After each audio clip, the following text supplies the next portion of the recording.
Welcome to EPG Pathshala. I'm Shuchandra Ghosh, Professor, Department of Ancient Indian History and Culture, University of Calcutta. The subject is Indian culture.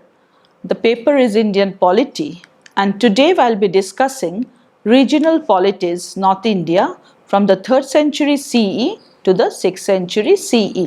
The main objective of this course is that to make the students understand about the presence of other kingdoms during the time of Guptas in north of India, and so that they become aware of the rise of these kingdoms from principalities under the Guptas to independent kingdom and finally leading to the disintegration of the Gupta Empire. In the Gupta polity, you have learnt about the escapades of the rulers of the Gupta Empire and how Samudragupta in particular from his Allahabad inscription went and had different kinds of relationship with rulers of North India, of Dakshinapatha and in other rulers. Here the main attempt is to see that during the time of the Gupta rules we have other kingdoms also and how they actually reacted with the Guptas, and the nature of the polity was monarchical as well as non-monarchical. The 3rd century CE signaled the death knell of a great power, the Kushanas in the northern part of India and in the northwestern borderland of the subcontinent. We have the Nakshi-Rustam inscription of Shapur II, from where we get this information.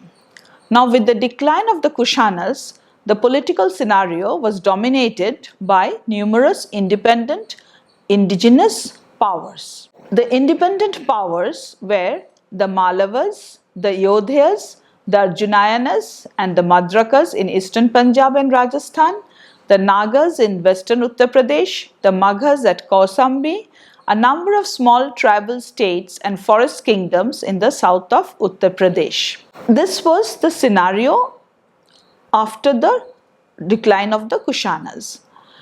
In the Ganga basin, we find that there were multiple powers, and these powers were mostly monarchical. On the other hand, with the exception of Nepal in the north, it was surrounded on all the three sides by a ring of states which were mostly Gana Shangha, which are known as republican or oligarchical and often also as tribal. There is a separate section on Gana Shanghas, and therefore you will learn from that study that how the Gana Shanghas had actually worked right from the time of the Buddha. Now here we find that these Gana Shanghas were not dominated by Brahmanical ideology of monarchy and was actually an alternative to monarchy.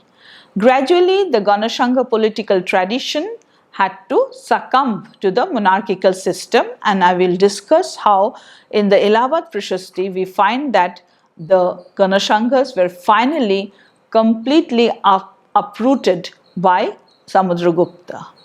Now, during the post-Mauryan times, before the rise of the Guptas, the Gana Shanghas that were very active were the Mallavas, Shibi, Audambara, Vrishni, Arjunayana, Kunindas and the Yodhyas. And if you look at this map, you can understand the location, and you can say that they were mostly in the region of the Punjab, and from this region they migrated gradually to Rajasthan area, and only the Kunandas went towards the Himalayas, and they were located on the banks of the 5 Punjab rivers and finally to Rajasthan.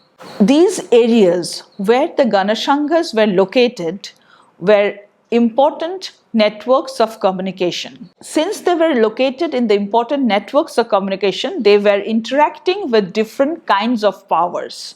For example, they were interacting with the Indo-Greeks, later on with the Indo-Parthians, Indo-Scythians, the Kushanas, and therefore there was a process of change within them.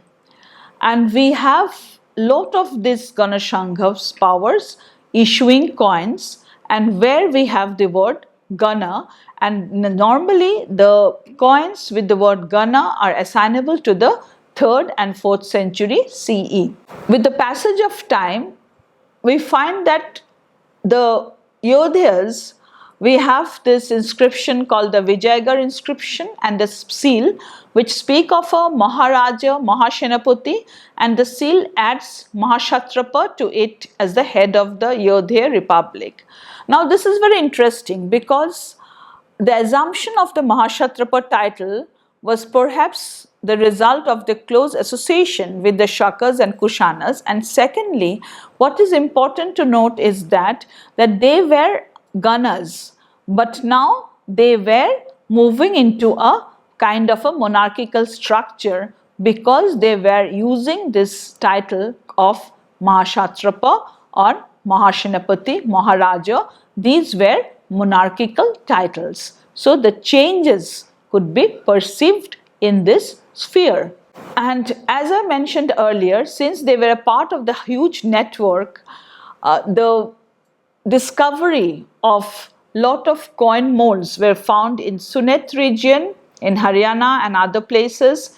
Then we have from Rohtak also, and near in the Ludhiana district of Punjab, we have lot of coin molds, not only coins but also coined molds which bear testimony to this. The use of the title Maharaja also indicate a temporary inclination towards monarchical polity within the broader framework of non-monarchical polity, as they continues the term Gana. So why I am saying that within the broader framework of non-monarchical? Because though they were calling themselves Maharajas and were moving into monarchical, they were not leaving the title Gana. So we have in their coins Yodhyanam Ganasya Jaya, Malavanam Ganasya Jaya. So the Gana character is retained in their coins. For the Malavas, we have also a very interesting inscription from Natsa region in eastern Rajasthan, and it records the performance of the Ekashashti Ratra sacrifice by a scion of the royal Malava family. The Malavas were claiming a high status, as high as the Ikshwakus. So Ikshwakus were the monarchical powers. Now the performance of such vratas or such sacrifices also indicates their inclination towards monarchical structure. And they were also constructing their genealogy, which is associated with the Brahmanical idea of legitimation of monarchical powers. Geographically, if we look, then we find that the area of the Mallavas saw the rise of two branches of monarchical powers of the Aulikara ruling house in the Dashapura area, which is present-day Mandsaur in Rajasthan. So the presence of the Aulikara ruling house marked the end of the non-monarchical Mallavas. So thus this shift could be seen finally from non-monarchical power to monarchical. Now we shall move on to the scenario where we find that the non-monarchical powers are located in an area, and finally the foundation of the Gupta power can be envisaged or can be noticed. The Gupta power was founded, as we know, by Chandragupta I, and it brought back the middle Ganga valley and the region around Pataliputra to political limelight. Because during the rule of the Kushanas, the seat of power was Mathura in the Ganga Jamuna Doab. So from the northwest, the powers were moving towards the east, and finally the middle Ganga valley gains importance. So this shift of the geopolitical focus is particularly important as being firmly rooted in the middle Ganga valley. The Guptas sought to exterminate rivals in the Ganga Yamuna Doab, Upper Ganga Valley, Punjab and Haryana, Central India and Malwa Plateau, and tried to expand in the lower Ganga regions. So there was a mood of expansion. Now if you look at this map actually shows you that what was the territory of the Gupta powers and where like the Guptas had relationship with the Lichavis, then you can see the Malava region, Mathura, then the Yodhas, Arjunayanas, and how these powers were present during the time of the early Guptas. And finally, we will see that how they were completely disintegrated. You can see in the middle, the Parivrajakas, the Uchakalpas. So these were the powers who were present during the time of the Guptas, and we will discuss how these powers from a subordinate power of the Guptas gradually rose into prominence, and finally with the disintegration of the Gupta power became an important kingdom of the early medieval period. So there was a major power formation. The Allahabad pillar inscription gives us a detailed account about the annihilation of the non-monarchical powers. So we learn that these non-monarchical powers paid homage and tributes to Samudragupta. These were the Mallavas, who were residing in the Jaipur area, Arjunayanas located in the Delhi-Jaipur-Agra triangle. You have seen the map earlier, the Ayodhyas, and then the Khakas, Kharaparikas, Madrakas, Abhiras, Prarjunas, Shanakanikas. So these were all ruling in different pockets, and finally they were annihilated by the Gupta ruler Samudragupta. The next step is the kingdoms which were subordinate to the Guptas, they were now consolidating within themselves and forming a monarchical structure. And these are located in the peripheral region of the Gupta Empire, as mentioned in the Allahabad Prashasti. So we find that in some cases, when Samudragupta is talking about the rulers, he is calling them merely Nripatis, and they are not referred to by their names, just Nripatis of a particular region. So this is a pointer to the fact that these rulers were merely chiefs and did not have did not deserve enough attention from the Gupta ruler to be referred to by name, because we know when the Gupta rulers were, the Samudragupta was talking about the 12 rulers of Dakshinapatha, so we have the names of the rulers, but in this case we are not having the name. A process of consolidation for these Nripatis started, and then we find that in, for example, in Kamrupa in Upper Assam and Samatata in southeastern Bangladesh, these kingdoms were gradually rising.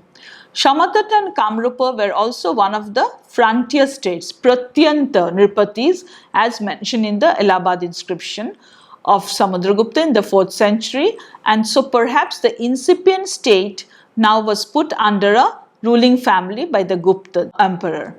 So this is the map. Shamatata is presently in Bangladesh, in southeastern Bangladesh. So you have this Kumilla area, that entire area was known as Shamatata, which you can understand from this map. And on the right you have Kamarupa, which is present day Assam. Now if we look at Kamarupa, we find that from a genealogical account given in the Nidhanpur copper plate of Bhaskar Varman, Pushyavarman was the first historical ruler of Kamarupa, and he may be placed in about 350 AD or a little earlier. Interestingly, Pushyavarman, out of his loyalty and devotion to his Gupta ruler or Gupta emperor, named his son and daughter-in-law Samudravarman and Datta Devi or Dattavati.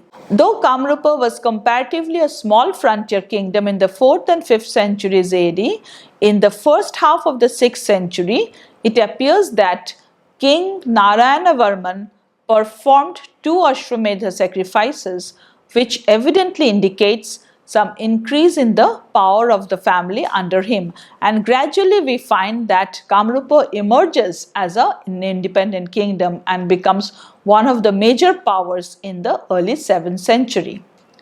Samatata, which perhaps was experiencing rudimentary form of monarchical setup in the 4th century, but finally by 6th century, Samatata definitely experienced monarchical setup. We have this Maharaja Vainyagupta who was ruling in the region, and finally in the 7th century we find that Samatata emerges as an independent monarchical kingdom, its kings being given the designation of Samateshwara or Lord of Samatata, and they were issuing gold coins.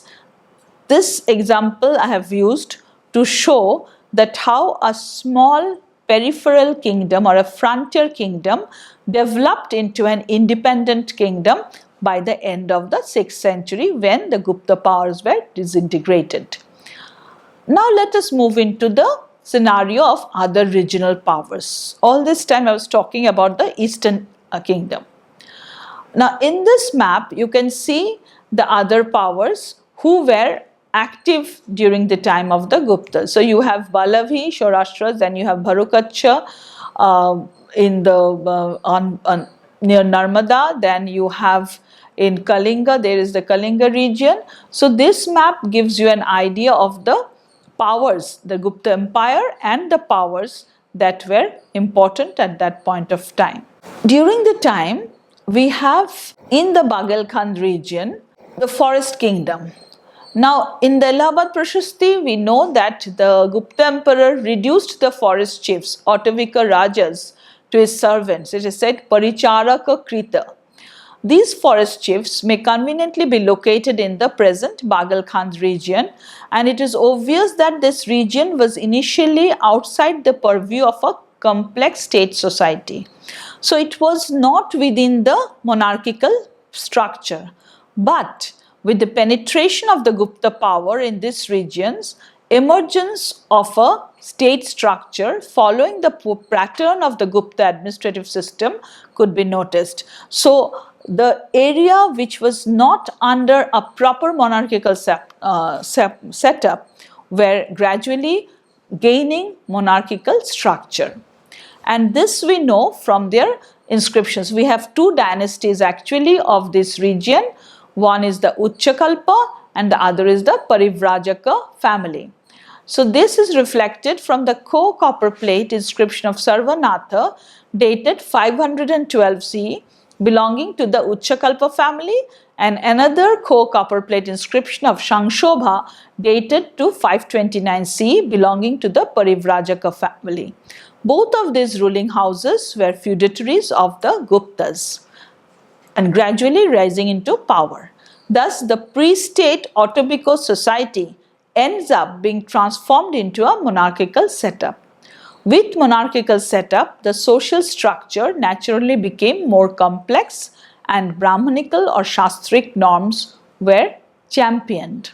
As regards the Parivrajaka rulers, the Parivrajakas in the Ottavika area boasted to have upheld and maintained the Varna organization. So it is said in the inscription Varnasrama Dharma Sthapana Niratana.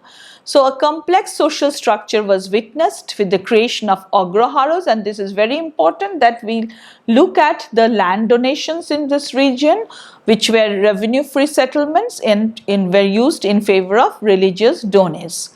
So Brahmanical or Shastric norms were instruments which provided some kind of validation or legitimation in a society which was increasingly, there was inequality of access to resources and status and power. So Brahmanical Varnasrama Dharma gave them legitimation. The passage from the pre-state to state polity was also made possible by the incorporation of the autochthonous cults into the Brahmanaka belief systems and also the patronage of the dominant autochthonic deities.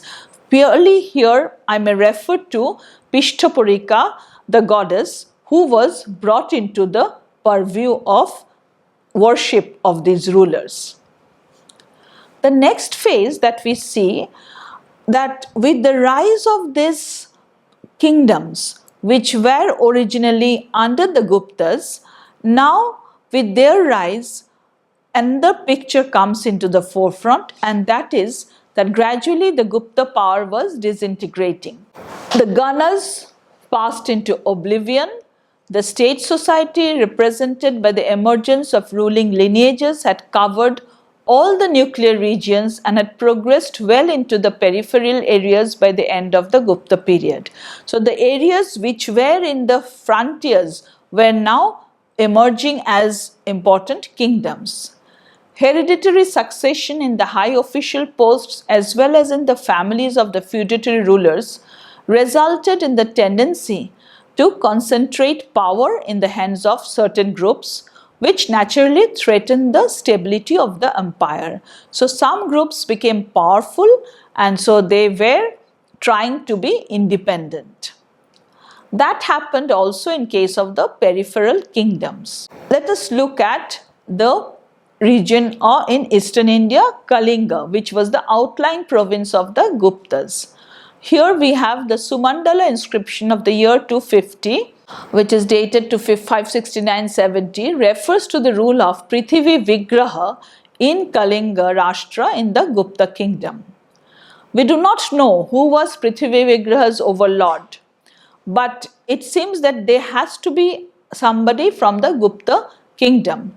The rest of the century is marked by the rule of the Manas in the north and the Shoiladbhavas in the south. So here ultimately they were doing away with the Gupta monarchs. Then in the Ganga valley we have the Maukharis. The Maukharis, who had earlier served the Guptas, were causing serious trouble to the Gupta monarch later on. The record of the Maukhari chief Anantavarman from the Gaya district, paleographically dated to about the first half of the 6th century, do not either attribute to him the title of a paramount sovereign or refer to the rule of the Guptas. So it appears that Anantavarman assumed de facto independence owing perhaps a nominal allegiance to the Guptas. So this was a process where we find that the allegiance were shifted. Then if we move further west, we find in the Malwa region, the Risthal inscription of Prakashadharman, which is dated in 514 to 515 CE, and the Mandasur inscription of Yashodharman of 531-32 CE, the Olikara rulers. It suggests that this family had a great role in stemming the Huna menace in India and weakening the existing Gupta kingdom. That was in the western part. The Maukharis probably extended their power to the region of Uttar Pradesh, established the capital at Kannauj. They and the family of Krishnagupta, known as the later Guptas, became the two principal contending powers of northern India during the second half of the 6th century CE. Apart from these major dynasties, we have other regional dynasties which also became important. A rising political force about this time was the dynasty of Pushpavati at Thaneshwar in the Ambala district of Haryana. The Maitrakas of Ballavi, who had been ruling as feudatories from the last quarter of the 5th century, assumed independence in the second half of the 6th century and gained importance by the end of that century. The Gurjaras founded a small kingdom in the Jodhpur area of Rajasthan by about the middle of the 6th century. Another principality which I showed you earlier in the map was around Broj, that is Bharukacha, and it was carved out by the Gurjaras in about the last quarter of the same century. What was the situation in the northwest? We find that the Sassanians, the local ruling families of the Punjab area, the group of the Kidaras and the Hunas dominated areas in different times. So it shows that the Gupta empire was actually weakening and breaking up. And finally, what we find that if we look at the entire period, it comes to the point that from the 3rd to the 6th century, there is a remarkable spread of monarchical polity.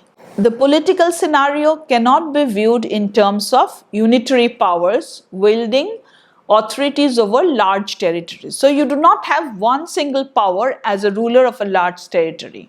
Even the superior political power and position of the Guptas did not lead to the establishment of a paramount political power in the subcontinent. And at the close of the 6th century, North India experienced the emergence of a number of ruling houses who were originally vassals of the Guptas in different areas.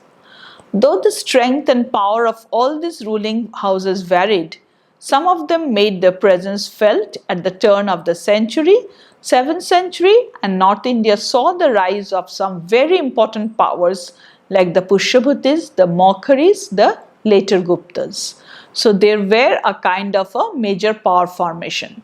The Maitrakas were powerful in Western India, and in Eastern India, Bengal emerged for the first time as a power to reckon with in North Indian politics under Shashanka of Gaura.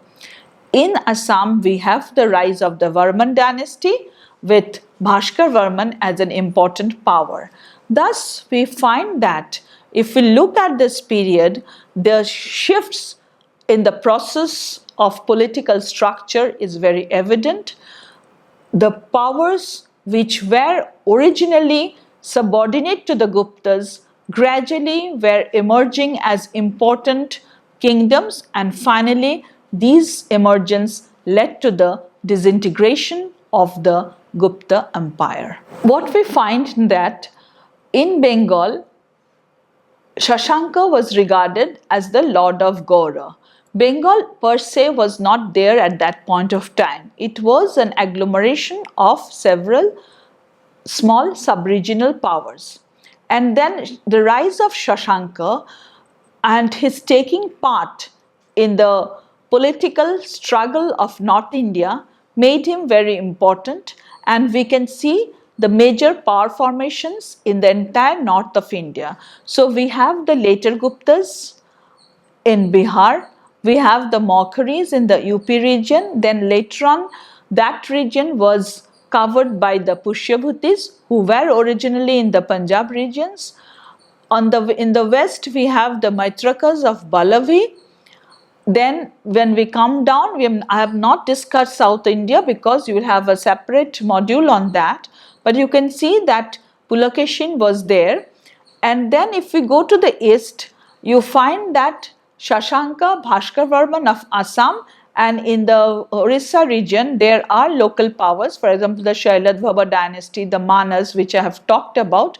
So all these powers were forming small independent groups. So there was no one single authority ruling over the entire North India after the disintegration of the Guptas. So it were a conglomeration, there were several regional powers. Therefore, this was the beginning of the early medieval period, which actually saw the rise of regional powers and regional polities in the Indian subcontinent. If you want further information, you can visit the EPG Pathshala, where there will be other modules which can actually substantiate what I have talked today. So a module on early medieval polity will actually follow this module of regional polities. Thank you.